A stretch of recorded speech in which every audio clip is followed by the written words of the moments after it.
Most people live as if every thought in their mind is the truth. If a thought says, "I'm not enough," they believe it. If it says, "Something is wrong," they react to it.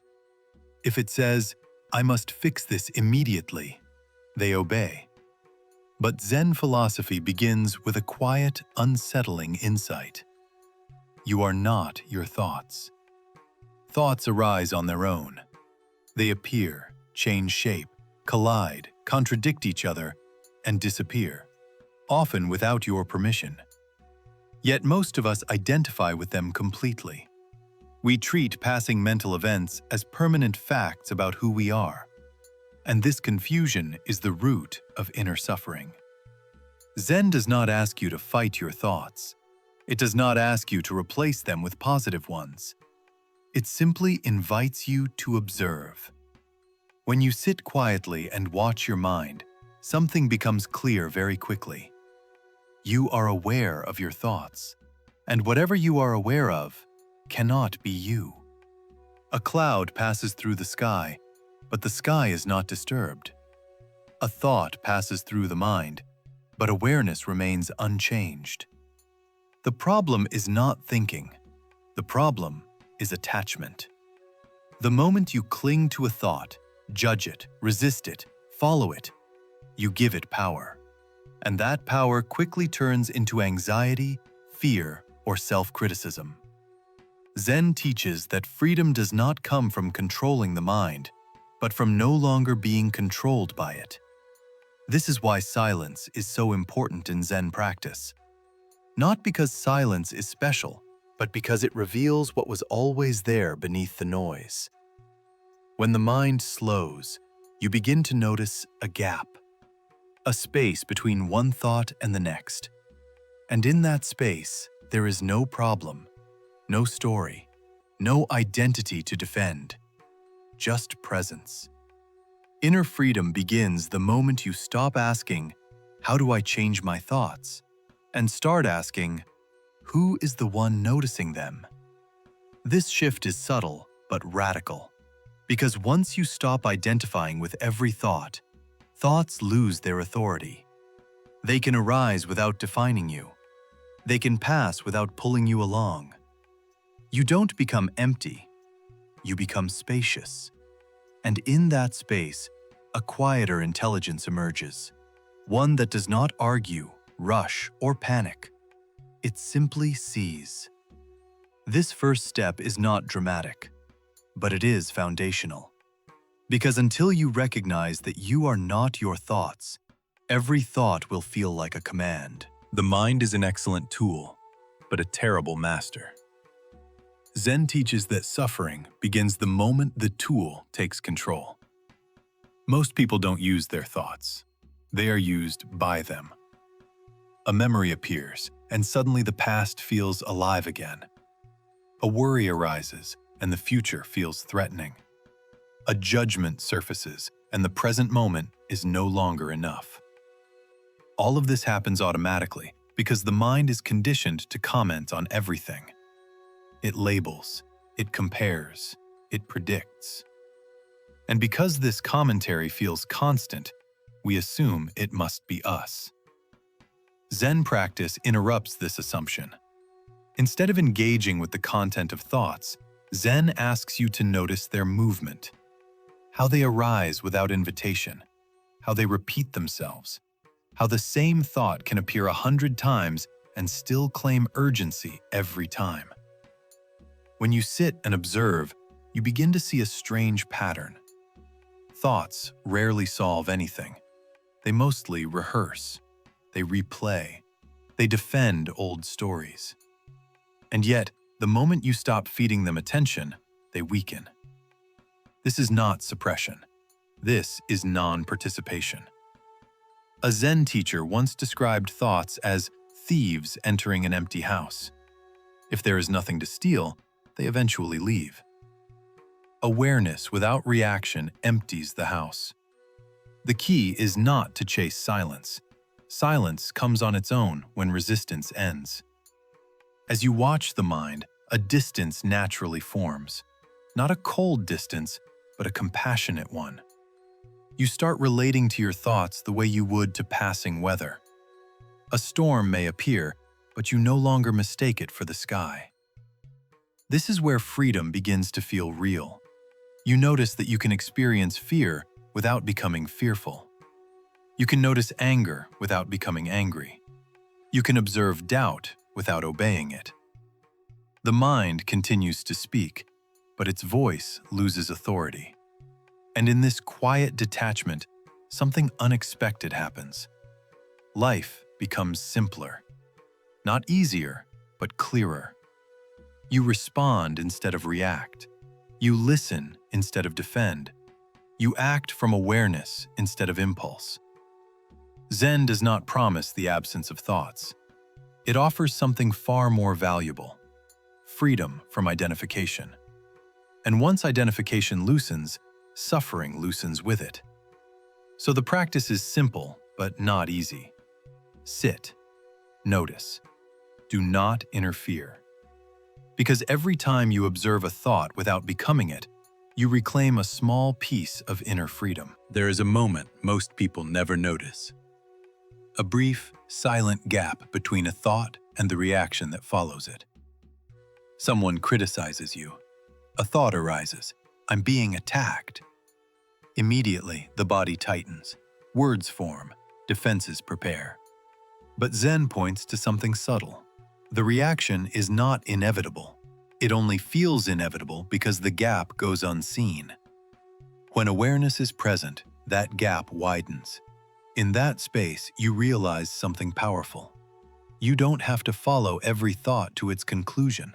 You don't have to act out every mental impulse.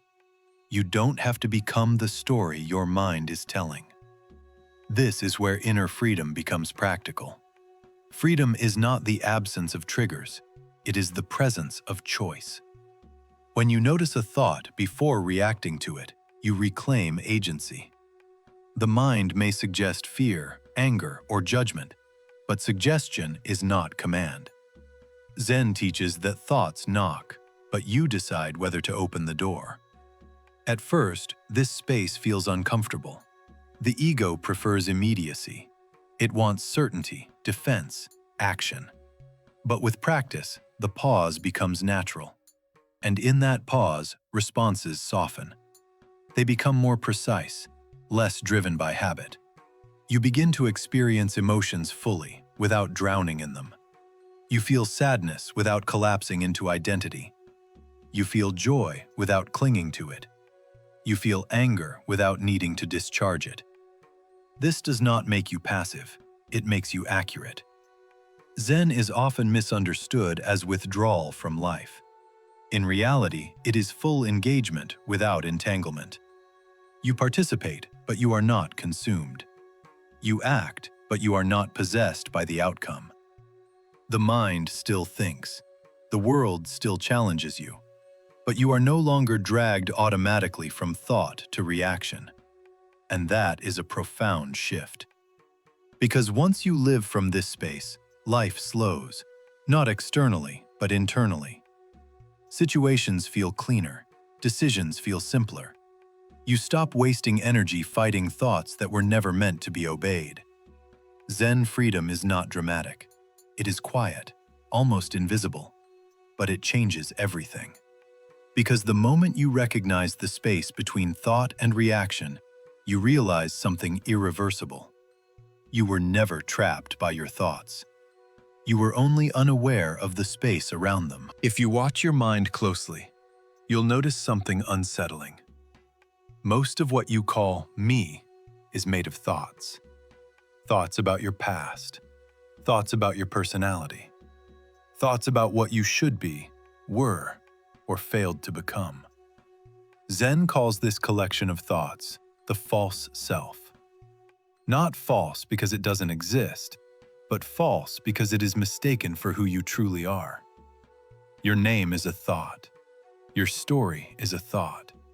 Your self-image is a thought. They are useful, but they are not you. The problem begins when identity hardens around these mental constructs. When you say, "This is who I am," what you often mean is, This is the story my mind keeps repeating. And once identity is built on thought, every challenge feels personal. Every criticism feels threatening.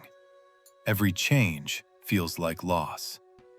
Zen gently dismantles this structure, not by attacking the self, but by questioning it. When you sit in awareness and thoughts fall quiet, you don't disappear. You remain. Something is still present, alert, alive, aware.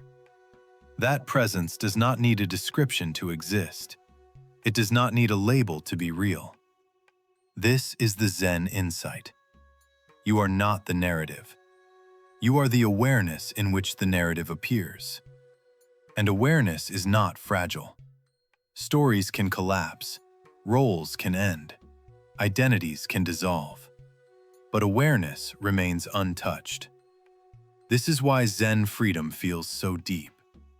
When you no longer cling to a mental self, life becomes less threatening. You don't need to defend an image. You don't need to constantly prove who you are. You can adapt without fear, because nothing essential is at risk. This doesn't mean personality disappears. It means personality stops being a prison. You still function in the world. You still have preferences, skills, and history. But you hold them lightly. Like clothes you can change, not armor you must protect. And in this lightness, compassion grows naturally. Toward others, yes, but also toward yourself. You stop fighting your own thoughts. You stop punishing yourself for mental noise. You recognize thoughts for what they are, movements of the mind, not verdicts on your worth. So the question Zen invites you to explore is not abstract. It is deeply practical. Who are you when no thought is claiming ownership? Who are you before the sentence, "I am," appears? Sit with that question without rushing to answer it. Because the moment you stop answering it with thought, you begin to experience freedom directly. Zen freedom is often misunderstood as detachment from life. As if realizing you are not your thoughts means withdrawing, numbing yourself, or becoming distant. But Zen points to something far more grounded. Freedom is not escape from life. It is intimacy with it. When you stop identifying with thoughts, you don't become less human. You become fully present. You still think. You still feel. You still experience joy, fear, love, and uncertainty. The difference is subtle but decisive. Thoughts no longer define you.